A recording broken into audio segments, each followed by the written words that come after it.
नमस्कार विद्यार्थी मित्रांनो, MPSCच्या आपल्या इन्स्पायर अकॅडमी या चॅनलवर मी तुमचे स्वागत करते. आता अगदीच काही दिवसामध्ये आपली MPSC व ग्रुप बीची व सीची एक्झाम आलेली आहे. तरी त्यासाठी जे आधुनिक भारताचा जो आपला इतिहास आहे त्याच्यावरती जे महत्त्वाचे पॉईंट वारंवार विचारले जातात तेच पॉईंट जे मॅक्झिमम टाईम प्रश्नामध्ये आलेले आहेत, पेपरमध्ये आलेले आहेत, त्याच पॉईंटचा आज आपण अगदी मोजक्या टॉपिकवरती म्हणजे जे इम्पॉर्टंट टॉपिक आहेत त्याच्यावरती आपण आज स्टडी करणार आहोत. ठीक आहे. तर सगळ्यात महत्त्वाचा पॉईंट जो आहे तो आहे भारताचे गव्हर्नर व व्हाईसराय. ठीक आहे. जसं आता महत्त्वाचं म्हणजे इंग्रजांचा इतिहास जाणून घेण्यापूर्वी जो आपला भारताचा इतिहास आहे म्हणजे आधुनिक भारताचा इतिहास आहे तर तो बेस काहीतरी पॉईंटवरती डिपेंडेंट आहे. म्हणजे ॲक्च्युली मध्ययुगीन भारतानंतर जो आपला आधुनिक काळ जो चालू झालेला आहे तो चालू झाला आहे इंग्रजांपासून. तर आपल्या भारतात जे राज्य आले आपल्यावरती ज्यांनी सत्ता प्रस्थापित केली ते कशा क्रमाने आले तर भारतात सर्वप्रथम हे पोर्तुगीज आले.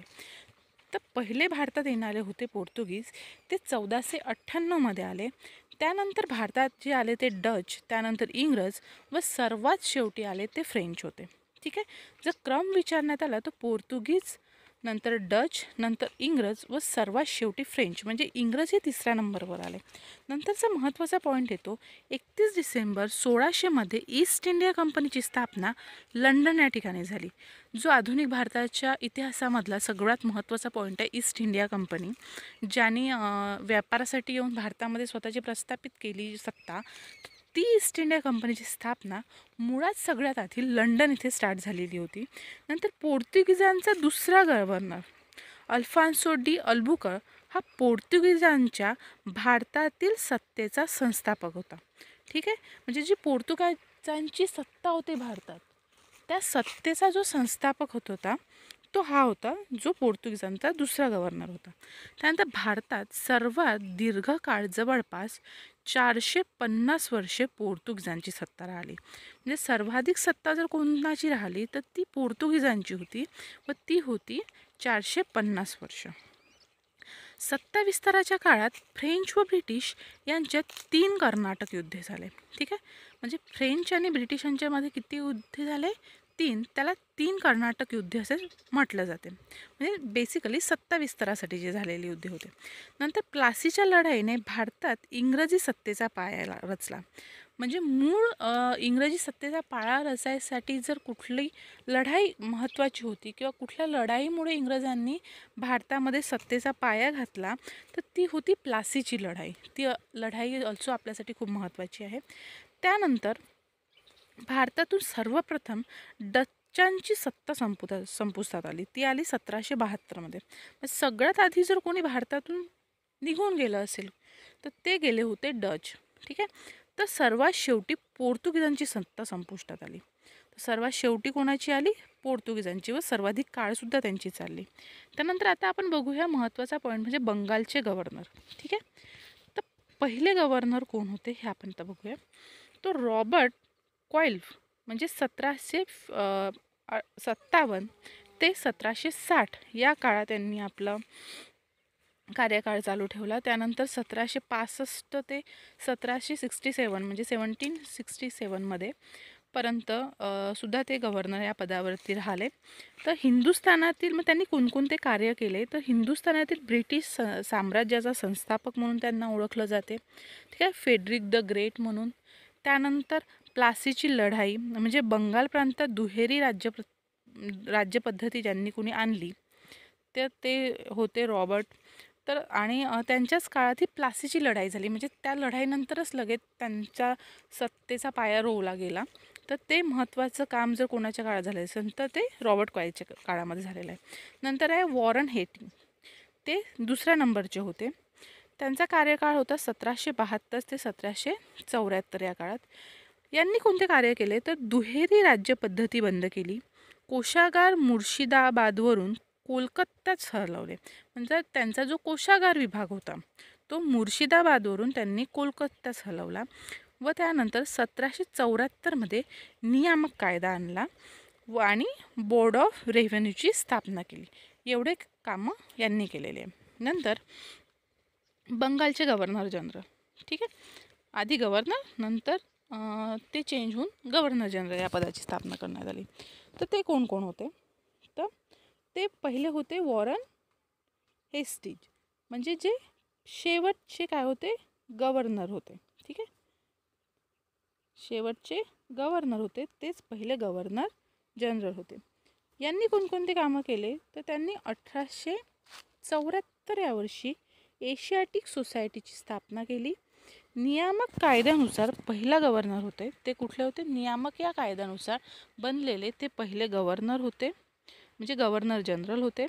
कलेक्टरची नेमणूक कोलकाता या ठिकाणी सुप्रीम कोर्टाची स्थापना केली. कलेक्टरची नेमणूक केली व कोलकाता या ठिकाणी सुप्रीम कोर्टाची स्थापना केली. नंतर मुंबई व मद्रास प्रांताच्या गव्हर्नरवर वर्चस्व होते. यांचे वर्चस्व होते, मुंबई व मद्रास प्रांताच्या गव्हर्नरवर वर्चस्व होते. त्यानंतर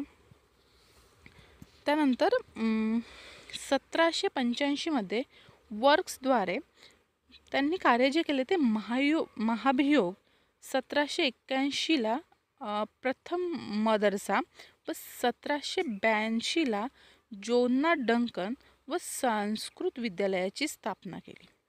त्यांनी हे काम केले, म्हणजे संस्कृत विद्यालयाची स्थापना केली. महाभियोग प्रक्रियेतून 2 व्यक्तींना महाभियोगमध्ये लावलं. ते प्रथम मदरसा होते व सेकंड जोनाथ डंकन हे होते. त्यानंतर जो महत्त्वाचा गव्हर्नर जनरल बनला ते होते लॉर्ड कॉर्नवालिस. ठीक आहे, तर ते होते 1786 ते 1793मध्ये. तर त्यांनी कोणकोणते कार्य केली? तर कायमधारा पद्धतीची सुरुवात केली, महसूल न्याय प्रशासन वेगळे केले, मुलंकी व लोकशाहीची निर्मिती केली. त्यानंतरचे गव्हर्नर जनरल होते लॉर्ड वेल्सी. लॉर्ड वेल्सी हे 2दा गव्हर्नर झाले, एकतर 1898ला, नंतर 1805ला. तर त्यांनी काय काय केलं? तैनाती फौजेची कल्पना, तैनाती फौज जे आपण 1857च्या स्वातंत्र्य लढ्यात बघणार आहोत. नंतर कंपनीचा सर्वाधिक विस्तार यांच्याच काळात झाला. त्यानंतर फोर्ट विल्सन कॉलेजची स्थापना केली व चौथा आम्ल म्हैसूर युद्ध झाले. ओके, फर्स्ट ते होते father of the civil services in India, म्हणजे ते सिव्हिल सर्व्हिसेसचे फादर होते. ठीक आहे, नंतर चौथे होते लॉर्ड मिंटो. हे प्रथम, म्हणजे पहिला लॉर्ड मिंटो. त्यांनी 1807 ते 1813पर्यंत त्यांनी आपला कार्यकाळ निभवला. त्यात त्यांनी कुठले कार्य केले? तर कंपनीच्या व्यापारदारी जी मक्तेदारी होती ती नष्ट करण्यात आली त्यांच्या काळामध्ये. नंतर ख्रिस्ती मिशनऱ्यांना धर्मप्रसारणास बंदी देण्यात आली. सतलज नदी सीमा बनवली आणि 1813चा चार्टर्ड ॲक्ट त्यांच्या काळात झालेला होता. तर याची डिटेल इन्फॉर्मेशन आपण नेक्स्ट याच्यामध्ये बघणार आहोत. पाचवे गव्हर्नर जनरल होते लॉर्ड हेस्टिज. ते 1813 ते 1823 या 10 वर्षाच्या काळात ते आपले गव्हर्नर जनरल राहिले भारताचे. त्यानंतर पंजाब, त्यांनी कुठले कार्य केले? तर पंजाब प्रांतात महालवारी पद्धतीस सुरुवात केली, म्हणजे जे आपण आपल्या शेतकरीच्या ज्या पद्धती आहे, शेतीच्या पद्धती, त्यात आपण शिकणार आहोत. आणि म्हणजे शेतकरी, ग्रामप्रमुख ते ब्रिटिश, अशी त्यांनी एक चेन क्रिएट केली. त्यानंतरचं होतं त्यांचं थॉमस मॅनरो मद्रास प्रांतात रयतवारी पद्धतीची सुरुवात केली, म्हणजे शेतकरी टू डायरेक्ट इंग्रज अशी.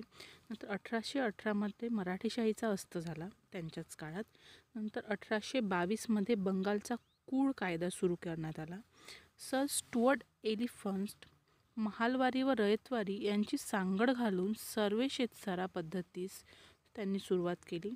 नंतर पेंढऱ्यांचा बंदोबस्त त्यांनी केला व शेवटी त्यांनी राजीनामा दिला. नंतर 6वे गव्हर्नर जनरल होते लॉर्ड विल्यम बेटिक. ठीक आहे, तर त्यांनी कुठले कार्य केले? तर 1829 मध्ये त्यांनी सतीबंदीचा कायदा केला. त्यासाठी धारा लावण्यात आली 17. नंतर धर्मांतरित हिंदू वारसा कायदा चालू करण्यात आला व 1806 मध्ये वेल्लोर सैन्य उठाव हे त्यांच्या काळात झाले. नंतर गव्हर्नर जनरल, मग भारताचा गव्हर्नर जनरल. ठीक आहे, व त्याची आता कार्य बघणार आहोत आपण. आतापर्यंत जी आपण माहिती बघितली ते बंगालच्या गव्हर्नर जनरलबद्दल बघितली. आता आपण बघणार आहोत भारताच्या गव्हर्नर जनरलबद्दल. ठीक आहे. पहिले भारताचा गव्हर्नर, मग भारताचा गव्हर्नर जनरल, बंगालचा गव्हर्नर जनरल, व नंतर बनवण्यात आले ते होते भारताचे गव्हर्नर जनरल. तर पहिले भारताचे गव्हर्नर जनरल जे कोणी होते ते होते लॉर्ड विल्यम बेटिक जे होते. ठीक आहे. त्यांनी 1833 ते 1835 या काळात आपले कार्य केले. त्यांच्या काळात कोणते कार्य झाले तर बंगालचा गव्हर्नर जनरल हा भारताचा गव्हर्नर जनरल झाला. ठीक आहे.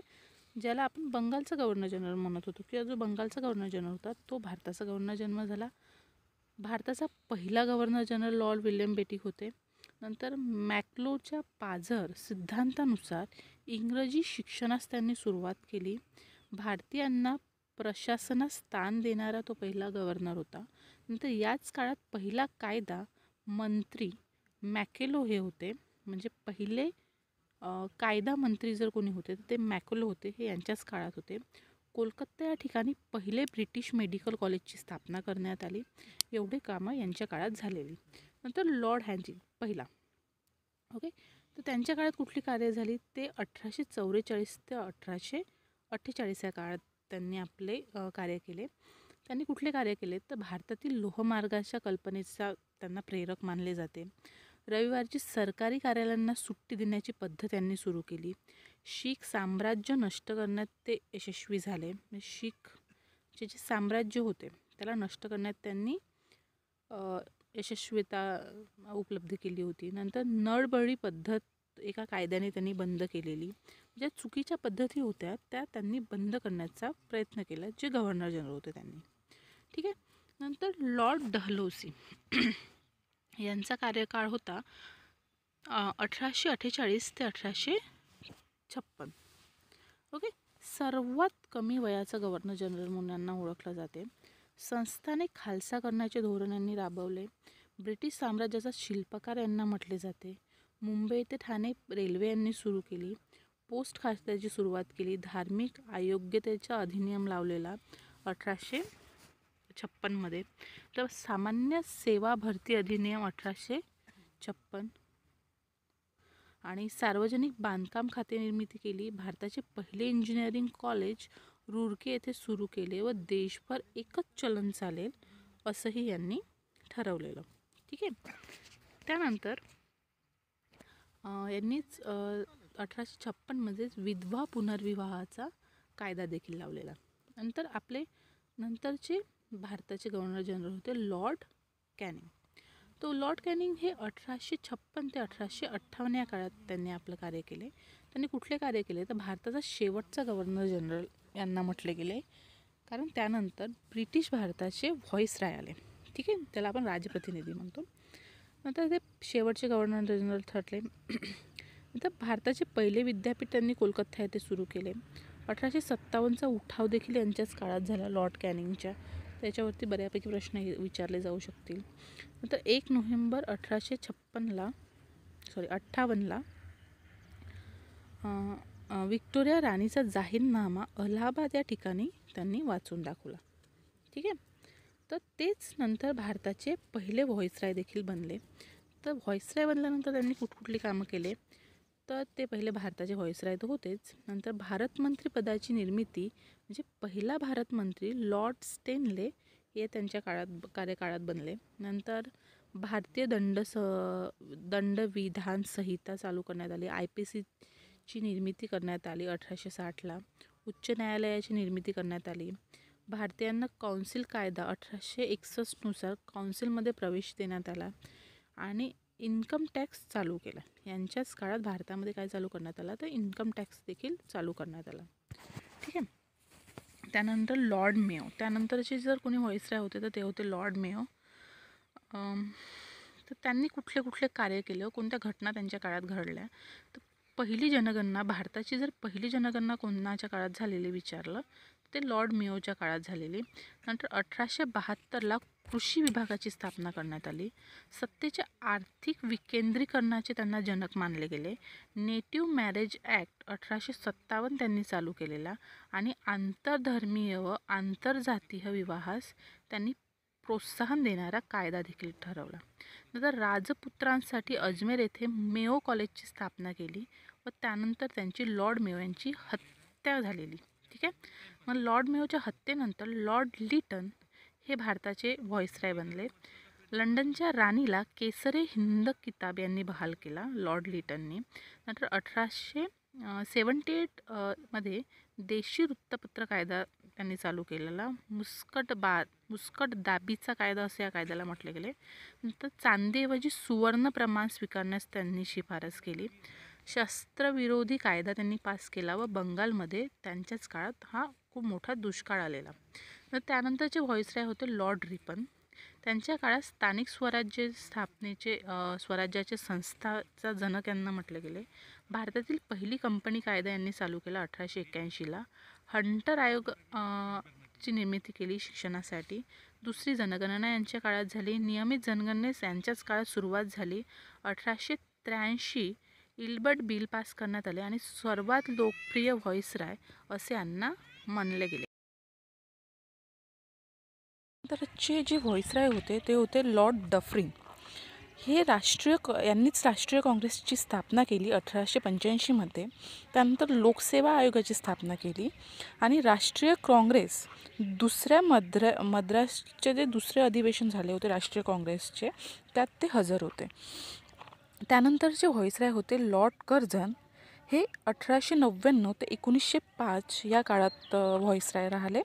त्यांनी 20व्या शतकातील पहिले व्हॉइसरॉय म्हणून संबोधले जाते, कारण की 20वं शतक हे लागलेलं होतं म्हणून त्यांना 20व्या शतकातील पहिले व्हॉइसरॉय म्हटले झाले. त्यानंतर 1899ला भारतीय चलन कायदा त्यांनी लागू केला. नंतर 1904ला प्राचीन स्मारक संरक्षण कायदा त्यांनी जाहीर केला आणि त्यानंतर 1904ला पहिला सहकार कायदा देखील त्यांनी चालू केला. त्यानंतर त्यांनी चांदीऐवजी सुवर्ण प्रमाणाचा प्रत्यक्ष वापर त्यांनी केला व 1901ला रॉयल नेव्हीची स्थापना त्यांनी केली. 1904ला विद्यापीठ कायदा आणला व 18 ऑक्टोबर 1905ला बंगालची फाळणी त्यांनीच केली व बंगालच्या फाळणीनंतर त्यांनी त्यांचा राजीनामा दिला. त्यानंतर आलेले व्हॉइसरॉय होते लॉर्ड हार्डिंग दुसरा. त्यांनी बंगालची फाळणी रद्द केली. जसं त्यांनी राजीनामा दिलेला पहिला त्या गव्हर्नरनी, त्यानंतर यांनी बंगालची फाळणी सरळ सरळ रद्द केलेली. त्यानंतर हिंदुस्थान राजधानी कोल्हापूरवरून दिल्ली स्थलांतर करण्यात आली. आधी हिंदुस्थानची राजधानी ही कोलकात्याला होती. नंतर कोलकात्याहून त्यांनी दिल्ली स्थानांतर केली 1911 ते 12 या काळात. पहिला महायुद्धात सुरुवात देखील यांच्याच काळात झाली व 1915ला गांधीजींचे भारतात आगमन झाले. जेव्हा यांचे हे व्हॉइसरॉय होते तेव्हाच भारतामध्ये गांधीजींचे आगमन झालेले. नंतरचे व्हॉइसरॉय होते लॉर्ड चेम्सफोर्ड. तर हे अतिशय महत्त्वाचे व्हॉइसरॉय आहेत, कारण की यांच्याच काळात मॉन्टेग्यू चेम्सफोर्ड कायदा लागू करण्यात आला 1919चा. त्यानंतर ऑगस्ट घोषणा झाली 1917ला. प्रांतामध्ये द्विदल राज्यपद्धतीची सुरुवात यांच्याच काळात झाली व रोलट कायदा पास देखील यांच्याच काळात करण्यात आला 1919मध्ये. त्यानंतर जालियनवाला बाग हत्याकांड देखील यांच्याच काळात झालेले आणि नरेंद्र मंडळाची स्थापना देखील यांच्याच काळात झालेली. म्हणजे 1919 हा काळ आणि लॉर्ड चेम्सफोर्ड व्हॉइसरॉय हा अतिशय महत्त्वाचा आणि मॅक्झिमम घटना या काळात घडलेल्या आहेत. तर हे लक्षात ठेवणं अतिशय महत्त्वाचं ठरेल. त्यानंतर लॉर्ड आर्विन. हे सायमन कमिशन भारतात आगमन यांच्या काळात झाले. 1930ला गोलमेज परिस्थितीची सुरुवात देखील यांच्या काळात झाली.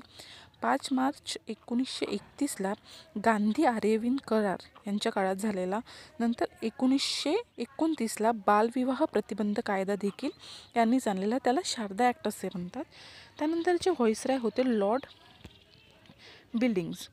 तर यांच्या काळामध्ये दुसरी व तिसरी गोलमेज परिषद झालेली. मुस्लिम, शीख व दलित यांना वेगळे मतदारसंघ देण्यात आलेले. 1935ला गव्हर्नमेंट ऑफ इंडिया ॲक्ट लागू करण्यात आला व 1932ला इंडियन मिलिटरी अकॅडमीची सुरुवात झालेली डेहराडून येथे. त्यानंतरचे 11वे व्हॉइसरॉय होते लॉर्ड लिथगो. यांच्या काळामध्ये 1937ला प्रांतिक निवडणुका घेण्यात आल्या. क्रिप्स मिशन भारतात आणले. 1942ला भारत छोडो चळवळ आली व काँग्रेसवर बंदी आणण्यात आली लॉर्ड लिथगो यांच्या काळामध्ये. त्यानंतरचे 12वे व्हॉइसरॉय होते लॉर्ड वेवेल. यांच्या काळामध्ये यांनी काय कार्य केले किंवा काय घटना घडल्यात, तर 1945ला वेवेल योजना आणण्यात आली. त्याला ब्रेकडाऊन प्लॅन असेही म्हणतात. नंतर ॲटलीची भारत सोडण्याची घोषणा करण्यात आली व स्वतंत्रता या शब्दाचा प्रथम वापर जो केलेला तो यांच्याच काळात केलेला. नंतर इयर पण आपल्याला यासोबत लक्षात ठेवायचे आहे, कारण कोणत्या इयरमध्ये कुठल्या घटना झाल्या सोबत व्हॉइसरॉय लक्षात ठेवणं महत्त्वाचे ठरेल. नंतर लॉर्ड माउंटबॅटन हे व्हॉइसरॉय झालेले. तर 4 जुलै 1947 इंडियन इंडिपेंडन्स ॲक्टला मान्यता देण्यात आली. 18 जुलै 1947ला भारत स्वतंत्र करण्याचा ठरवण्यात आला. भारत पाकिस्तान सीमारेषा म्हणजे रेड क्लिफ लाईन ठरवण्यात आली व स्वतंत्र भारताचे पहिले गव्हर्नर जनरल हे ठरवण्यात आले. ठीक आहे. नंतर आपले शेवटचे व भारतीय गव्हर्नर जर कोणी होते तर ते होते श्री राजगोपालाचारी. हे भारताचे भारतीय गव्हर्नर म्हणजे शेवटचे गव्हर्नर जनरल ठरले व स्वतंत्र भारताचे पहिले गव्हर्नर जनरल ठरले. तर आणि हे मुळात भारतीय होते, यावर प्रश्न विचारले जातात.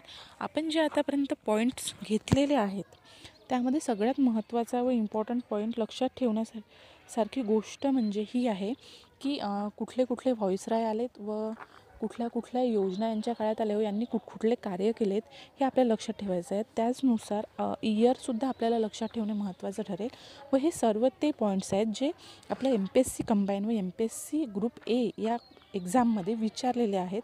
सोबतच अदर काही आपले जे पेपर होतात इवन इन्क्लुडेड UPSC ऑल्सो, त्यामध्येही विचारलेले काही पॉईंट आहेत ज्याची शॉर्टलिस्ट आपण यामध्ये शॉर्ट पॉईंट्समध्ये घेतलेले आहेत. आणि जे पॉईंट आपण आता यामध्ये व्हॉइसरॉय सोबत घेतलेले आहे किंवा जे कार्य त्यांचे घेतलेले आहे तेच कार्य आपल्याला क्लिअर करून थोडे त्याचे बेसिक पॉईंट किंवा त्याचा एक कंप्लीट टॉपिक होतो व त्यावर छोटे छोटे पॉईंट्स व त्यावर क्वेश्चन विचारलेले जातात. तर हे पॉईंट आपल्याला करणं इम्पॉर्टंट ठरेल. आता जे आपण व्हॉइसरॉय, गव्हर्नर जनरल आणि जे बघितलं आहे त्यातले काही महत्त्वाचे मुद्दे आहेत. जसे की बंगालचा पहिला गव्हर्नर जनरल कोण होता, तो वॉरेन हेस्टी हा आहे. भारताचे पहिले वर्तमानपत्र वॉरेन हेस्टी याच्याच काळात सुरू झालेले. जुन्या मुंबई प्रांताचा पहिला ब्रिटिश गव्हर्नर एल्फिन्स्टन हा होता. नंतर नंदकुमार फाशी प्रकरणासंबंधित जो गव्हर्नर होता तो वॉरेन हेस्टीज हा होता. भगवद्गीतेचे इंग्रजीत भाषांतर चार्ल्स विल्किन्स याने केले. शाकुंतलेचे इंग्रजीत भाषांतर याने विल्स जोन्स याने केले. म्हणजे आपले जे काही काव्य किंवा आपले जे बुक्स होते त्याचेसुद्धा इंग्रजीत भाषांतर इंग्रजांनीच केलेले आहेत. त्यानंतर भारतीय राजवटीसाठी महाभियोग लावण्यात आलेला एकमेव गव्हर्नर म्हणजे वॉरेन हेस्टीज हा होता. नंतर तैनाती फौजेचा सर्वप्रथम स्वीकार हा निजामाने केलेला. लॉर्ड हेस्टी याने पामर कंपनीतील भ्रष्टाचारामुळे राजीनामा दिलेला. बंगालचा शेवटचा गव्हर्नर जनरल व भारताचा पहिला गव्हर्नर जनरल हा लॉर्ड बेटिंग हा होता.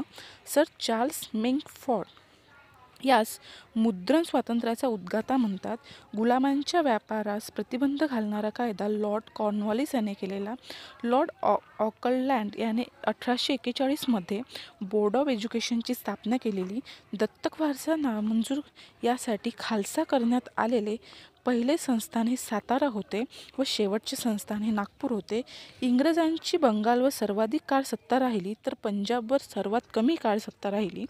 भारताचा शेवटचा गव्हर्नर जनरल व भारताचा पहिला व्हॉइसरॉय हा लॉर्ड कॅनिंग हा होता. सोबतच प्रांतिक स्वायत्तेची सनद म्हणजेच मेयोचा आर्थिक विकेंद्रीकरणाचे प्रयत्न करण्यात आले.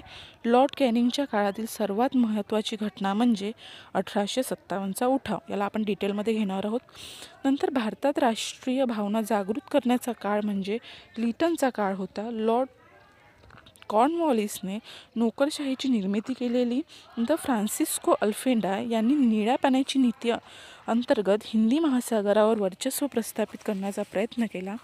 पोर्तुगीजांनी भारतात तंबाखूची शेती केली, जहाजाची बांधणी केली, प्रिंटिंग प्रेसेसची सुरुवात देखील केली. भारतात येणारा प्रथम डच नागरिक हा कॉर्नेली डहसनाम होता व इंग्रजांनी दक्षिण भारतात पहिला कारखाना 1611 साली म्हणजे मुस्लिम पट्टा येथे प्रस्थापित केला व 1673 ते 74 दरम्यान फ्रान्सिस मार्टिन यांनी पॉंडिचेरीची स्थापना केली व रॉबर्ट कॉईल हा स्वर्गातून उत्पन्न झालेला सेनानायक असे त्याला म्हटले गेले किंवा अशी त्याला पदवी दिलेली गेली. तर हे होते आपले भारताच्या व्हॉइसरॉय गव्हर्नर जनरल यांच्याबद्दलची महत्त्वाची माहिती व त्यांनी कोणत्या काळात त्यांनी सत्ता प्रस्थापित केली किंवा कोणत्या काळात त्यांची नेमणूक झालेली व त्यांच्या काळात घडलेल्या महत्त्वाच्या घटना. यानंतरचा सगळ्यात महत्त्वाचा पॉईंट आहे ब्रिटिशकालीन कायदे. आता ते जे गव्हर्नर जनरल आले त्यांनी कुठले कुठले कायदे केलेत आपण हे आता बघणार आहोत. ब्रिटिशकालीन महत्त्वपूर्ण कायदे. तर सर्वात पहिला जो कायदा झालेला होता तो रेग्युलेटिंग ॲक्ट होता. तो 1773ला चालू झालेला होता. त्याच्यात तरतुदी या होत्या की नियामक कायदा असं म्हटलं गेलं त्या कायद्याला. नंतर बंगालचा गव्हर्नर जनरल बनला रेग्युलेटिंग ॲक्टनुसार. नंतर बंगालच्या गव्हर्नर जनरलचे मुंबई व मद्रास इलाख्यांवर नियंत्रण ठेवण्याचे अधिकार देण्यात आले. नंतर कंपनीवर नियंत्रणाचा प्रयत्न करण्यात आलेला रेग्युलेटिंग ॲक्टनुसार. हा पहिला कायदा होता जो 1773ला केलेला. नंतर पिट्स इंडिया ॲक्ट हा कायदा करण्यात आलेला. त्याच्या तरतुदी होत्या बोर्ड ऑफ कंट्रोलची निर्मिती करण्यात आली, नियामक मंडळाची स्थापना करण्यात आलेली. हे दोन तरतुदी या कायद्याने करण्यात आलेल्या. नंतर चार्टर्ड ॲक्ट चालू करण्यात आलेला 1813मध्ये, ज्यामध्ये मिशनऱ्यांना पगारवारी करण्यात आले. जे मिशनरी संस्था होत्या त्यांना पगार देण्यात आला. नंतर कंपनीची एकाधिकारशाही नष्ट करण्यात आली. म्हणजे जी कंपनीची पूर्णपणे सत्ता होती किंवा कंपनी पूर्णपणे कायदे करत होती ते नष्ट करण्यात आले. नंतर शिक्षण व साहित्य क्षेत्रात मदत करण्यात आली. त्यानंतर होता चार्टर्ड ॲक्ट जो 1833ला चालू करण्यात आला. चार्टर्ड ॲक्टनुसार बंगालचा गव्हर्नर जनरल हा संपूर्णपणे भारताचा गव्हर्नर जनरल बनला व कंपनीकडे फक्त राजकीय सत्ता ठेवण्यात आलेली. त्यानंतर कायदा मंत्रीपदाची निर्मिती करण्यात आली व पहिला कायदा मंत्री हा लॉर्ड मॅकेले हा होता. नंतर सनदी कायद्याची निर्मिती करण्यात आली 1853ला. त्या कायद्यान्वये ईस्ट इंडिया कंपनीचा भारतातील कारभार इंग्लंडच्या राणीच्या वतीने कंपनीने पाहावा व काढून घेण्याचा अधिकार पार्लमेंटला देण्यात आला. म्हणजे जो ईस्ट इंडिया कंपनी पूर्णपणे काम करत होती किंवा ईस्ट इंडिया कंपनीनुसार ज्या गोष्टी चालत होत्या ते चेंज करून तो इंग्लंडच्या राणीच्या वतीने काय करण्यात आला, तो अधिकार हा पार्लमेंटला देण्यात आलेला. नंतर भारत सरकार कायदा झालेला. तर भारत सरकार कायदा हा 1857च्या उठावानंतर झालेला. त्यामध्ये राणीचा जाहीरनामा देण्यात आला. ईस्ट इंडिया कंपनीची सत्ता समाप्त करून ब्रिटिश पार्लमेंटचे प्रत्यक्ष नियंत्रण भारत मंत्रिपदाची निर्मिती करण्यात आली व गव्हर्नर जनरलला व्हॉइसरॉय हा दर्जा देण्यात आलेला. तर याच्यासाठी 1857चा उठाव हा अतिशय महत्त्वपूर्ण उठाव समजला गेला. नंतर इंडियन काउन्सिल ॲक्ट 1861 म्हणजे यामध्ये यातील काय तरतुदी होत्या तर कायदेमंडळात सरकार नियुक्त भारतीय सदस्य घेण्यात आले व विषयांची खाते पद्धती सुरू करण्यात आली. त्यानंतर इंडियन काउन्सिल ॲक्ट चालू करण्यात आला 1892ला. यामध्ये भारत कायदेमंडळाची स्थापना करण्यात आली. भारतात लोकशाहीची सुरुवात याच कायद्याने झालेली असे मानण्यात येते व वार्षिक अंदाजपत्रक, सार्वजनिक प्रश्नावर चर्चा करण्याचा अधिकार व प्रश्न व उपप्रश्न विचारण्याचा अधिकार देखील याच कायद्याने करण्यात आला. त्यानंतर मोर्लो मिंटो सुधारणा कायदा आलेला 1909मध्ये. हा अतिशय महत्त्वाचा कायदा मानला जातो जे आपण व्हॉइसरॉयमध्ये देखील बघितलेलं. त्यानंतर कायदेमंडळात भारतीय प्रतिनिधींची संख्या वाढवण्यात आली. निर्वाचित भारतीय सदस्यांचा समावेश कायदेमंडळात केलेला व मुस्लिमांसाठी विभक्त मतदारसंघ निर्माण करण्यात आले याच कायद्याने. त्यानंतरचा जो कायदा होता तो मॉन्टेग्यू चेम्सफोर्ड कायदा होता. तो 1919ला चालू करण्यात आला.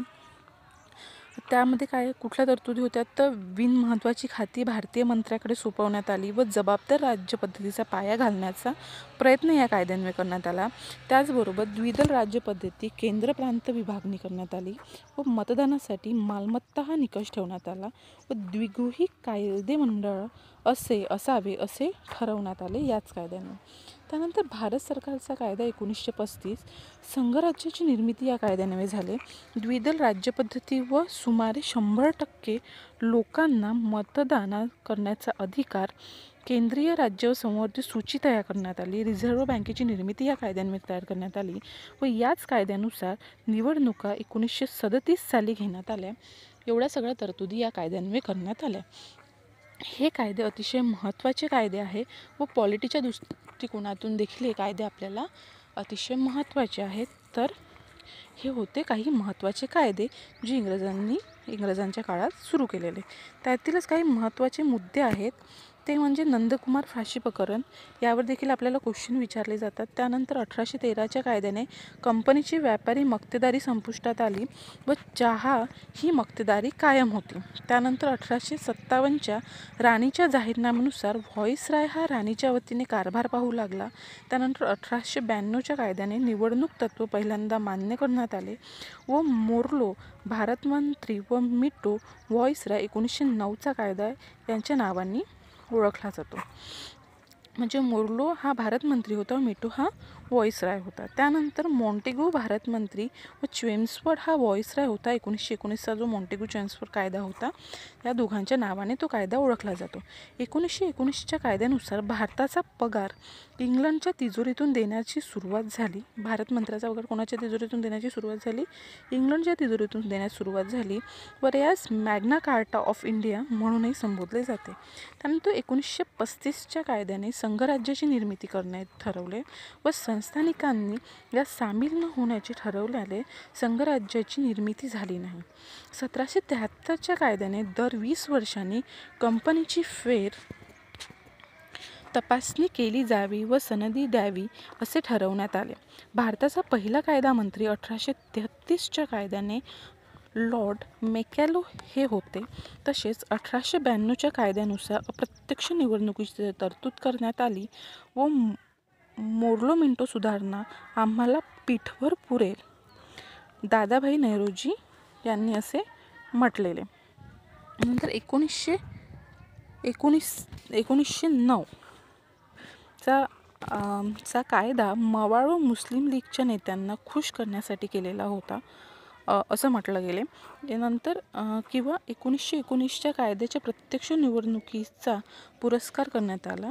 1935च्या कायद्याने शिल्पकार सर मॉरेन ग्वायर त्यांचा शिल्पकार जो कोणी होता तो सर मॉरेस ग्वायर होता. नंतर जनमताचा गळा दाबण्याचे काम 1935च्या कायद्याने केले असे डॉक्टर राजेंद्र प्रसाद म्हणाले. गुलामगिरीची नवी सनद पंडित नेहरू 1935चा कायदा, म्हणजे असं गुलामगिरीची नवी सनद असे पंडित नेहरूंनी म्हटले. नंतर कुठल्या कायद्याला? 1935च्या कायद्याला. इंग्रज नसलेले म्हणून ब्रेक्स आलेली मिशन पंडित नेहरूंनी 1935च्या कायद्याला देखील म्हटलेले. त्यानंतर संपूर्ण सडलेला मूलतः निरुपयोगी संपूर्ण अविश्वासार्हता बॅनर्जी जिना यांनी 1935च्या कायद्याला म्हटले. म्हणजे 1935चा कायदा अतिशय महत्त्वाचा कायदा ठरतो. त्यानंतर भारताच्या भावी राज्यघटनेचा पाया घालण्याचे काम देखील 1935च्या कायद्यानेच केले. हे स्वराज्य नव्हे आणि त्याचा पायाही नव्हे असे लोकमान्य टिळकांनी 1919च्या कायद्याला म्हटले. त्यानंतर 1909च्या कायद्याने भारतात फुटीरवृत्तीची बीजे रोवली गेली. नंतर कॉर्नवॉलिस यास पोलीस सेवेचा जन्मदाता असे म्हटले जाते व सर जॉन शोर यांनी हस्तक्षेप ही नीती अवलंबली. लॉर्ड हेस्टिंग्ज याने मराठ्यांचा आपले प्राकृतिक शत्रू असे संबोधले तर राजपुत्रांना आपले प्राकृतिक मित्र असे संबोधले. नंतर 1817 साली प्रथम भारतीय गंगाधर भट यांनी बंगाल गॅजेट नावाचे वृत्तपत्र चालू केले व लॉर्ड हार्डिंग याच्या काळात मिठाचा सत्याग्रह झाला व मिठावरील कर निम्मा करण्यात आलेला. तर हे होते आपले महत्त्वाचे कायदे व त्याचे महत्त्वाचे पॉईंट जे आपल्याला पेपरमध्ये वारंवार विचारले जातात. यानंतर अतिशय महत्त्वाचा पॉईंट म्हणजे आहे 1857चा उठाव. तर याला आपण डिटेलमध्ये आता घेऊयात. तर सगळ्यात महत्त्वाचं म्हणजे 1857च्या पूर्वीचे कुठले कुठले उठाव झालेले. तर बंगालमध्ये प्रथम संन्यासांचा उठाव झाला. त्यानंतर फकीरांच्या नेतृत्वाखाली शेतकऱ्यांनी केलेले काही उठाव होते. नंतर महाराष्ट्रात रामोश यांनी भिल्ल व कोळी यांनी केलेले उठाव होते. कोल्हापूर भागात गडकरी यांनी केलेले उठाव होते. तर 1806 ते 1824 साली अनुक्रमे बेल्लोर व बकापूर येथे काही उठाव झालेले. त्यानंतर 1857च्या उठावाची काही कारणे दिलेली आहेत. पण त्याचबरोबर छोटा नागपूर व भारतातील कोलामांचा उठाव झालेला, उडीसा भागात गोंडांनी केलेला उठाव, नंतर बिहारमधील संथाळांनी केलेला उठाव व कोकणातील फोंड यांनी केलेला उठाव व बकापूर या छावणीमध्ये या ठिकाणी सैनिकांनी काय केलेले उठाव आहेत. त्यानंतर 1857चा उठाव झालेला, म्हणजे काही 1857च्या उठावाच्या आधी काही उठाव झालेले. त्यानंतर 1857चा उठाव झाला. पण त्या उठावासाठी काय कारणे होती, तर ते होती ख्रिस्ती धर्मोपदेशांचा धर्मप्रसार झालेला, नव्या महसुली पद्धती सुरू करण्यात आलेल्या, अनेक संस्थांनी खालसा केलेली, सैन्यातील भेदभाव, सामाजिक जीवनातील हस्तक्षेप इंग्रजांचे व्यापारी धोरणे व पदुच्च राजांचे तनखे रद्द करण्यात आलेले, ही सगळी कारणे होती 1857च्या उठावाला जबाबदार.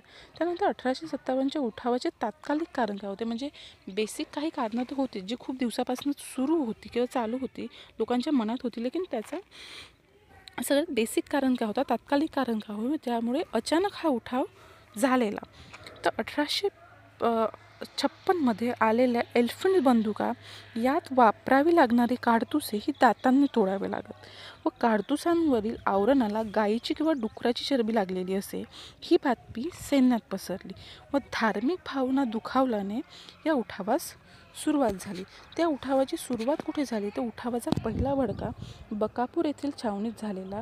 29 मार्च 1857 रोजी उडाला. मंगल पांडे यांनी काडतूस वापरण्यास नकार दिला व सक्ती करणाऱ्या इंग्रजी अधिकाऱ्यांवर गोळी झाडली गेली.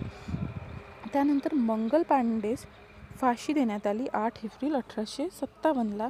ही बातमी मेरठ या ठिकाणी पोहोचताच पूर्ण पलटण बंड करून उठली व दिल्लीकडे कूच करण्यात आली. उठावाचा संदेश चपात्यांद्वारे गावोगावी पोहोचवण्यात आला, तर सैन्यात लाल कमळद्वारे पोहोचवण्यात आला. 12 मे दिल्ली काबीज करण्यात आली. उठाववाल्यांनी बहादूर शाह जफर यास भारताचा सम्राट घोषित केला. त्याचा संदेश होता सब कुछ लाल हो जाएगा. याचा संदेश काय होता, सब कुछ लाल हो जाएगा. तर हे सगळे कारणं होती व या प्रकारे उठावाची सुरुवात झाली व उठावामध्ये या काही घटना घडलेल्या आहेत. इथे काही पॉईंट दिलेले आहेत, जसे की 1498ला पोर्तुगीज ईस्ट इंडिया कंपनी भारतात आली, 1602ला डच ईस्ट इंडिया कंपनी भारतात आली व 1664ला फ्रान्सिसी ईस्ट इंडिया कंपनी भारतात आली व 1600ला ईस्ट इंडिया कंपनी भारतात आली व 1616ला डेनिश ईस्ट इंडिया कंपनी भारतात आली व 1731ला स्वीडन ईस्ट इंडिया कंपनी भारतात आली. ठीक आहे, हे कोणत्या देशाच्या कोणत्या ईस्ट इंडिया कंपनी भारतात आल्या याच्याबद्दल काही महत्त्वाची इन्फॉर्मेशन दिलेली आहे. त्यानंतर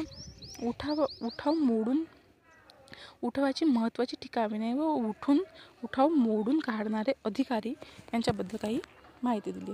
तर दिल्लीमधून कोणी उठाव केला, तर बहादूर शाह जफर व सेनापती बख्त खान यांनी केला व त्यांचा उठाव मोडून काढला जॉन निक्लोसन यांनी. नंतर कानपूर येथे नानासाहेब पेशवे व सेनापती तात्या टोपे यांनी उठाव केलेला, त्यांचा उठाव हा सर कॉम्पबेल यांनी मोडून काढलेला.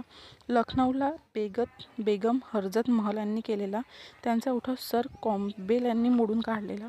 झाशी येथे राणी लक्ष्मीबाई यांनी उठाव केलेला, हा ह्यू रोज यांनी हा उठाव मोडून काढला. अलाहाबाद येथे लियाकत अली खान यांनी उठाव केलेला व त्यांचा उठाव जनरल नील यांनी मोडून काढलेला. आणि जगदीशपूर बिहार येथे कुंवर सिंह अमरसिंह यांनी उठाव केलेला व यांचा उठाव हा विल्यम टेलर व विसेंट इयर यांनी मोडून काढलेला. आणि बरेली येथे खान बहादूर खान यांनी उठाव केलेला व यांचा उठाव कर्नल नील यांनी मोडून काढलेला. आणि त्यानंतर फौजाबाद येथे मौलवी अहमदुल्ला यांनी उठाव केलेला व यांचा उठाव जनरल रेनड यांनी मोडून काढलेला. नंतर फतेहपूर येथे अजीमुल्ला यांनी उठाव केलेला व त्यांचा उठाव जनरल रेनड यांनी मोडून काढलेला. आता उठावाची आता उठाव जे झाले त्याच्या अपयशाची कारणे कुठली होती, तर उठावास एकसूत्रता नव्हती. नंतर एक केंद्रीय नेतृत्व नव्हते आणि काही संस्थानिक व सुशिक्षित भारतीय या उठावाच्या अलिप्त होतं, म्हणजे दूर होते. त्यामुळे हा उठाव सक्सेसफुल नाही झाला, तो अपयशी झाला. नंतर त्या उठावासंदर्भात काही महत्त्वाचे मुद्दे बघूयात. तर 1857चा उठाव म्हणजे भारताचे पहिले स्वतंत्र समर होय, असे विदा करंदीकरांनी म्हटले. मंगल पांडे या शिपायाने मेजर क्यू या अधिकाऱ्यांवर गोळी झाडली. त्यानंतर 1857च्या उठावावेळी इंग्लंड पंतप्रधान विस्काउट पामर याने स्टोन हे होते. नंतर उठावाचे तात्कालिक कारण म्हणजे काडतूस प्रकरण हे होते, आता आपण बघितलेलं. नंतर झाशीच्या राणीबद्दल ह्यू रोजचे उद्गार असे होते की सर्वोत्तम व्यक्ती आज कामी आली, असे झाशीच्या राणीबद्दल ह्यू रोज यांनी बोललेले. तर महाराष्ट्रात उमाजी नाईक यांनी रामोशांना संघटित करून उठाव केलेला. तर 1857 साली खानदेशात फजार सिंह यांच्या नेतृत्वाखाली भिल्लांनी उठाव केलेला. सातपुडा भागात शंकरशाह नेतृत्वाखाली उठाव करण्यात आला व 1857च्या उठावात स्त्रियांचा सहभाग अतिशय महत्त्वपूर्ण होता. 1857च्या उठावात दिल्लीच्या रक्षणाची जबाबदारी बख्त खान यांनी स्वीकारली. सप्टेंबर 1858मध्ये इंग्रजांनी पुन्हा आपल्या ताब्यात दिल्ली घेतली व 1857च्या उठावात भाग घेणारी व नेतृत्व करणारी सर्वात वयोवृद्ध व्यक्ती म्हणजे कुंवरसिंह होते. रोहिलखिंड भारतात मौलवी अहमदुल्ला यांनी उठावाची सुरुवात केली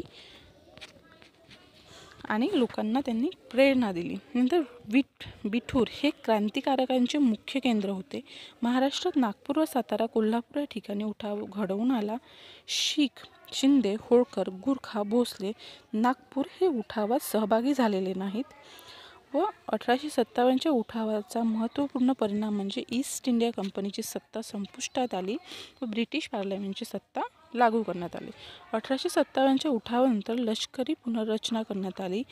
जाहीरनीत पलटण हा केवळ करण्यात आली व हा केवळ सैनिकांचा विद्रोह नसून ते एक स्वतंत्र युद्ध होते, असे पंडित जवाहरलाल नेहरू यांनी 1857च्या उठावास बोलले. व नर फाटक यांनी 1857च्या उठावास शिपायांची गर्दी असे संबोधले व 1856 साली भारतात जुनी ब्राऊन बेस नावाची बंदूक हटवून त्या जागी एनफिल्ड रायफल भारतीय सेनेस देण्यात आली व मेरठ छावणीतील 85 सैनिकांनी चरबी असलेले काडतुसे वापरण्यास नकार दिला व 1857च्या उठावास काळा व पांढरा जातीय संघर्ष असे J.D. फिल्डे यांनी म्हटले व 1857च्या उठावानंतर भारतीय फौजेच्या नवीन दम पद्धती अवलंब करण्यात आला व पील आयोगाची स्थापना देखील यात करण्यात आलेली. 1857चा उठाव अतिशय महत्त्वाचा व भारतीय स्वातंत्र्य मिळवण्यात अतिशय महत्त्वाचा कायदा ठरला व याच कायद्यान्वये अतिशय गोष्टी इझी झाल्या किंवा याच कायद्यान्वये भारतीय स्वतंत्रतेची सुरुवात झालेली असं म्हटलं जातं. त्यानंतर आपण बघूयात काही प्रबोधन व धार्मिक चळवळी करण्यात आल्या. त्यात प्रबोधन चळवळ कुठली होती, संस्थापक कोण होते, त्याच्याबद्दल थोडी महत्त्वपूर्ण माहिती बघणार आहोत. तर पहिली होती आत्मीय सभा. आत्मीय सभा 1815ला राजा राममोहन रॉय यांनी सुरू केलेली. त्यानंतर होता ब्राह्मो समाज कलकत्ता येथे 1828ला. याची देखील सुरुवात राजा राममोहन रॉय यांनी सुरुवात करण्यात आली व याच्याबद्दल काही महत्त्वाच्या बाबी म्हणजे एकेश्वरवादाचा पुरस्कार करण्यात आला याच्यामध्ये आणि पहिली फूट जे पडली त्यात भारतीय ब्राह्मो समाज म्हणजे केशवचंद्र सेन व आदी ब्राह्मो समाज देवेंद्रनाथ टागोर असे ब्राह्मो समाजाचे 2 तुकडे झालेले आहेत. त्यानंतर प्रार्थना समाज मुंबई येथे स्थापन करण्यात आला. प्रार्थना समाजाचे संस्थापक होते आत्माराम पांडुरंग व मगो रानडे व वामन मोडक. यांचं महत्त्वपूर्ण माहिती म्हणजे हे वारकरी संप्रदायाची शिकवण देत. आधारभूत एकेश्वरवादाची निष्ठा कैफियत समर्थनात निबंध लिहिलेत. नंतर कर्मकांडाऐवजी भजन व प्रार्थनेस त्यांनी महत्त्व दिले. तर हे प्रार्थना समाजाचे कार्य होते. त्यानंतर परमहंस सभा ही दादोबा पांडुरंग यांनी सुरू केलेली 1949मध्ये. याच्यात जातीला विरोध करण्यात आला, म्हणजे वेगवेगळ्या ज्या जाती असतात त्या संस्थेला त्यांनी विरोध करण्यात आला. त्यानंतरची 5वी सभा होती आर्य समाज, मुंबई येथे सुरुवात झालेली व 1875मध्ये व त्यांचे संस्थापक होते स्वामी दयानंद सरस्वती. यातील काही गोष्टी म्हणजे प्राचीन वैदिक धर्माची पुनर्स्थापना यात करण्यात आली व त्यांना या सभेमध्ये वेदांकडे चला किंवा वेदांना जास्त महत्त्व देण्यात आले. नंतर 6वं होतं रामकृष्ण मिशन, जे 1897ला स्वामी विवेकानंदांनी याची स्थापना केली. व यातील महत्त्वाचं म्हणजे मानवाची सेवा हाच खरा धर्म आहे, ही शिकवण या सभेने देण्यात आली. नंतर थिऑसॉफिल सोसायटी याची स्थापना न्यूयॉर्क येथे झालेली. कर्नल हेरी ऑलकॉट, मादाम वासटकी याचे कार्य जे होते, हे याचे संस्थापक होते कर्नल हेनरी ऑलकॉट आणि मादाम ब्लासवास्की. आत्म्याचे पुनरागमन करणे व सत्सद विवेक बुद्धीवर विश्वास ठेवणे हे या सभेचे महत्त्वाचे कार्य होते. त्यानंतर 8वी होती सिंग सभा. ही सुरू झालेली 1873ला अमृतसर येथे.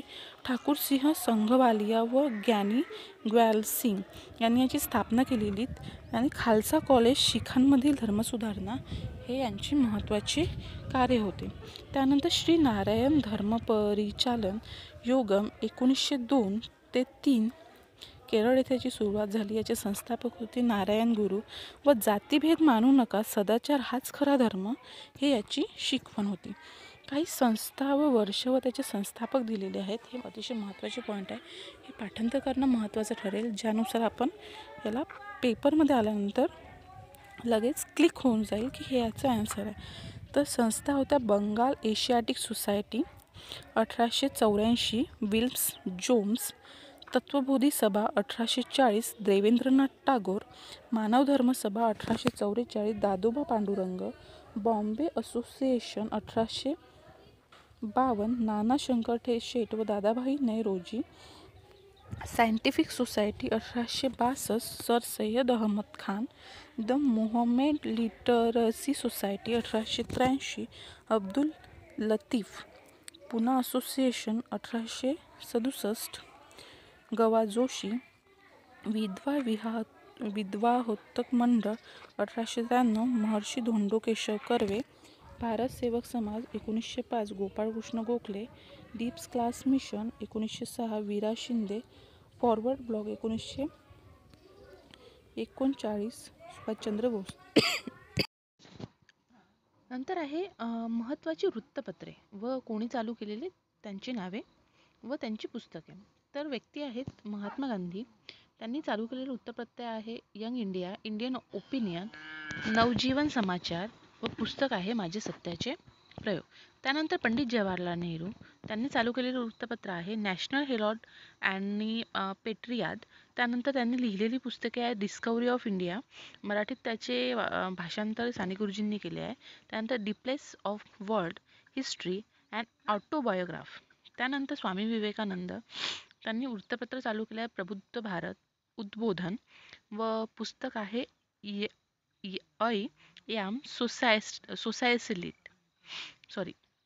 Society list. त्यानंतर आहे लाला लजपत राय. त्यांचं वृत्तपत्र आहे वंदे मातरम व पंजाबी पीपल. त्यानंतर बुक आहे young India and unhappy India. Doctor Rajendra Prasad यांचं वृत्तपत्र आहे सर्च लाईट आणि बुक आहे at the feet of Mahatma. नंतर आहे दादाभाई नौरोजी. रास्ता गोफर हे त्यांचं वृत्तपत्र आहे व पुस्तक आहे पॉवर्टी अँड अनब्रिटिश. आणि परत त्यांचं एक अजून पुस्तक आहे रूलर इन इंडिया. त्यानंतर रवींद्रनाथ टागोर. त्यांचं वृत्तपत्र आहे प्रबोधिनी पत्रिका आणि बुक आहे गीतांजली गोरा पोस्ट ऑफिस. त्यानंतर शिरीष कुमार घोष आणि LM घोष यांचं वृत्तपत्र आहे अमृत बाजार पत्रिका. आणि शिम परांजपे यांचं वृत्तपत्र आहे काळ. बाळशास्त्री जांभेकर यांचं दर्पण हे साप्ताहिक आहे, दिनदर्शी हे मासिक आहे. दर्पण यावर प्रश्न मॅक्झिमम टाईम येऊन गेलेला आहे. त्यानंतर खान अब्दुल गफार खान. त्यांचं वृत्तपत्र आहे पख्तून आणि श्यामजी वर्मांचं आहे इंडियन सोशलिस्ट. त्यानंतर विविध क्षेत्रात कार्य करणारे समाजसुधारक कुठले होते. म्हणजे कसं असतं ना की या क्षेत्रात या समाजसुधारकाने त्यांनी तर कार्य केले, पण त्यांचे एक स्पेशल असं एक क्षेत्र होतं ज्यामध्ये त्यांचा जास्तीत जास्त भर होता. जास्तीत जास्त त्या क्षेत्रात त्यांनी सुधारणा करण्याचा प्रयत्न केला. तर स्त्री सुधारणा कुठल्या लोकांनी पुढाकार घेऊन केला, तर त्यात होते राजा राममोहन रॉय, महात्मा गांधी, ताराबाई आणि गोपाळ गणेश आगरकर. स्त्री शिक्षणामध्ये महात्मा फुले, ईश्वरचंद्र विद्यासागर, जगन्नाथ शंकर शेठ, पंडिता रमाबाई, सावित्रीबाई फुले व महर्षी धोंडो केशव कर्वे. विधवा विवाहासाठी होते ईश्वरचंद्र विद्यासागर, विष्णू शास्त्री, वीरेशलिंगम पल्लू, त्यानंतर महर्षी कर्वे. आणि देवदासीसाठी होती वीरा शिंदे, पेरिया रामस्वामी आणि नायकर. त्यानंतर टोपण नावे यावरही प्रश्न विचारले जातात की कुठल्या नेत्याचे किंवा कुठल्या समाजसुधारकाचे कुठले टोपण नाव होते. तर पंडित जवाहरलाल नेहरू यांना शांतिदूत म्हणायचे, श्री राजगोपालाचारी यांना राजाजी म्हणायचे, सरोजिनी नायडू यांना भारतीय कोकिळा, रवींद्रनाथ टागोर यांना गुरुदेव, अरविंद घोष यांना योगी, चित्तरंजन दास यांना देशबंधू, जयप्रकाश नारायण उर्फ बाबूजी आणे यांना लोकनायक व चार्ल्स फ्रिडर यांना दीनबंधू, शेख मुजीबर रहमान यांना वंगबंधू, सरदार पटेल यांना भारताचे बिस्मार्क, भगतसिंह यांना शहीजे आजम आणि लाल बहादूर शास्त्री यांना मॅन ऑफ पीस म्हणायचे. तसेच दादाभाई नौरोजी यांना grand on man of India पण म्हणायचे. त्यानंतर काही महत्त्वाचे मुद्दे जर बघितले तर ज्यावर मॅक्झिमम प्रश्न विचारले जातात किंवा जे टॉपिक महत्त्वाचे असतात असे काही पॉईंट म्हणजे 1857चा उठाव हा अतिशय महत्त्वाचा पॉईंट आहे व तो खूप मोठा टॉपिक आहे व त्यावर मॅक्झिमम प्रश्न विचारलेले आहेत. तर तो टॉपिक आपल्याला चांगल्या प्रकारे करणे जास्त महत्त्वाचं ठरेल. त्यानंतर प्रार्थना समाजाचे विचार सुबोध पत्रिकेद्वारे प्रदर्शित करत होते. त्यानंतर प्रार्थना समाजाच्या मूर्तीपूजेला विरोध केला. आर्य समाजाची स्थापना मुंबईमध्ये झाली असली तरी पंजाबमध्ये सर्वाधिक शाखा व कार्य पसरलेले होते. त्यानंतर स्वामी दयानंद सत्यार्थप्रकाश हा ग्रंथ लिहिलेला. त्यानंतर भारतीय ब्राह्मो समाजात फूट पाडून साधारण ब्राह्मो समाजाची निर्मिती करण्यात आली. केशवचंद्र सेन यांनी ब्राह्मो समाजाच्या प्रचारासाठी सुलभ समाचार वृत्तपत्र चालवले. ब्राह्मो समाजाचा फर्स्ट व्हॉइस ऑफ फ्रीडम असा उल्लेख सुशील कुमार मिश्र यांनी केलेला. आर्य समाजाचे धर्मशुद्धीकरण चळवळ, गोहत्या प्रतिबंध चळवळ चालवल्या गेल्या. व्हॅलेंटाईन चिरोली यांनी आर्य समाजाला भारतीय असंतोषाचा जन्मदाता संबोधले आहे. त्यानंतर दीनबंधू हे सत्यशोधक समाजाचे मुखपत्र आहे. नंतर अखिल भारतीय हिंदू महासभेची स्थापना 1910 साली करण्यात आली व पारशी धर्म सुधारण्यासाठी दादाभाई नौरोजी आणि एस बंगाली यांच्या प्रयत्नाने रेहमतुल्ला मजदाए समाजाची स्थापना झालेली. कुराण शिक्षणाच्या प्रचारासाठी देवबंग आंदोलन उत्तर प्रदेशात महम्मद कासिम नावनोती तसेच रशीद अहमद गंगोही यांनी केले. तर 1920 साली शिरोमणी अकाली दलाची स्थापना केलेली. पंडिता रमाबाई यांनी शारदा सदन, मुक्ती सदन, आर्य महिला समाजाची स्थापना केली. विश्व हिंदू परिषदेची स्थापना 1964 साली गोवालकर गुरुजी यांनी केलेली व राष्ट्रीय स्वयंसेवक संघाची स्थापना 1925 साली डॉक्टर हेडगेवार यांनी केली. हमीद दलवाई यांनी मुस्लिम सत्यशोधक समाजाची स्थापना केली. पंजाबराव देशमुख यांनी 1955 साली भारत कृषक समाजाची स्थापना केली. आधुनिक भारताचे जनक राजा राममोहन राय यांना म्हणतात. कोलाचा विद्रोह छोटा नागपूर पठार भागात झाला व गोधर कुंवर यांनी त्याचे नेतृत्व केलेले. मुंडा विद्रोहाचे नेतृत्व बिरसा मुंडा यांनी केलेले व पावबना सत्याग्रहाचे नेतृत्व ईश्वरचंद्र रॉय व शंभूबाल यांनी केलेले. त्यानंतर सशस्त्र क्रांतिकारी चळवळी कोणी केल्या व त्यांनी कुठले कार्य केले त्या चळवळीमध्ये, तर काही क्रांतिकारी. तर क्रांतिकारक होते वासुदेव बळवंत फडके. ते त्यांनी जे कार्य केले ते रामोश्यांना संघटित करून त्यांनी उठाव केलेला. पुणा नेटिव्ह इन्स्टिट्यूटची स्थापना, पुढे भावे स्कूलमध्ये त्याचे रूपांतर केलेले. दत्त महात्म्य ग्रंथ लिहिलेला. आद्य क्रांतिकारक पकडल्यानंतर गवा जोशी यांनी वकीलपत्र घेतलेले. चाफेकर बंधू नाव म्हणजे बाळकृष्ण व दामोदर चाफेकर यांनी प्लेग कमिशनर रॅटची हत्या केलेली म्हणून यांना क्रांतिकारक हे त्यांचं महत्त्वाचं कार्य होतं. त्यानंतर विदा सावरकर यांनी 1900 मध्ये मित्रमेळावा घेतला व 1904 मध्ये अभिनव भारताची स्थापना केलेली. परदेशातून क्रांतिकार्य चालवले विदा सावरकरांनी. त्यानंतर श्यामजी कृष्ण वर्मा हे परदेशातील भारतीय क्रांतीचे जनक यांना असं मानलं जाते. यांनी इंडियन हाऊसची स्थापना लंडन येथे केलेली व उच्च शिक्षणासाठी शिष्यवृत्ती ही देण्यात आली होती यांना. तर रासबिहारी बोस व्हॉइसरॉय होते. लॉर्ड हार्वी बॉम्बवर हल्ला केलेला. यांनी व आझाद हिंद सेनेची स्थापना केलेली. सेनापती बापट रशियन क्रांतिकारकांकडून बॉम्ब बनवण्याची विद्या शिकले. भारतात प्रथम बॉम्ब विद्या आणली व चंद्रशेखर आझाद हिंदुस्थान रिपब्लिकन असोसिएशन स्थापनेत सहभागी. त्यानंतर काकोरी कटात सहभाग. हिंदुस्थान सोशलिस्ट रिपब्लिकन आर्मीचे प्रमुख. अलाहाबादच्या अल्फ्रेड नंतर अलाहाबादच्या आल्फ्रेड पार्कमध्ये पोलिसांच्या झालेल्या चकामकीत चंद्रशेखर आझाद हे शहीद झालेत.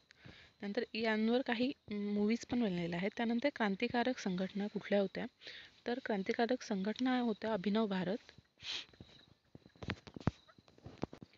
अभिनव भारत 1899ला राष्ट्रभक्त समूह, त्याचे नाव 1900ला मित्र मेळावा ठेवण्यात आले व नंतर 1904मध्ये त्याचे नाव बदलून अभिनव भारत असे ठेवण्यात आले. अनंत लक्ष्मण कान्हेरे नाशिकच्या कलेक्टर यांची हत्या करण्यात आली व लक्ष्मण कान्हेरे व सेनापती बापट यांच्या संघटनेचे हे कार्यकर्ते होते. नंतर अनुशील समिती बरीमकुमार घोष व भूपेंद्रनाथ दत्त संघटनेचे प्रमुख होते. नंतर 500पेक्षा जास्त शाखा होत्या. माणिकतोळा बॉम्ब तयार करण्याचे केंद्र बनवण्यात आले व खुदिराम बोस व प्रफुल्ल चाकी यांनी किंगफोर्डला ठार मारण्याचा प्रयत्न करण्यात आला. Indian home rule society, Indian हाऊसची स्थापना, क्रांतिकारकांसाठी शिवाजी स्कॉलरशिप, इंडियन सोशलिस्ट पत्रक काढले, कर्झन वायली या अधिकाऱ्याचा खून मदनलाल धिंगा यांनी केलेला. नंतर गदर, अमेरिकेत स्थापन झालेली लाल हरदयाल, भाई परमानंद, डॉक्टर पांडुरंग सदाशिव खानजोडे इत्यादी प्रमुख नेते होते. 1913ला युगांतर आश्रम साप्ताहिक नंतर नाव बदलून गदर असे ठेवण्यात आले. गदर असे हे मुखपत्र होते. या संघटनेच्या वतीने 21 फेब्रुवारी 1915ला उठाव करण्याचा प्रयत्न करण्यात आला. हिंदुस्थान सोशलिस्ट समाजवादी विचारांची क्रांतिकारी संघटना होती.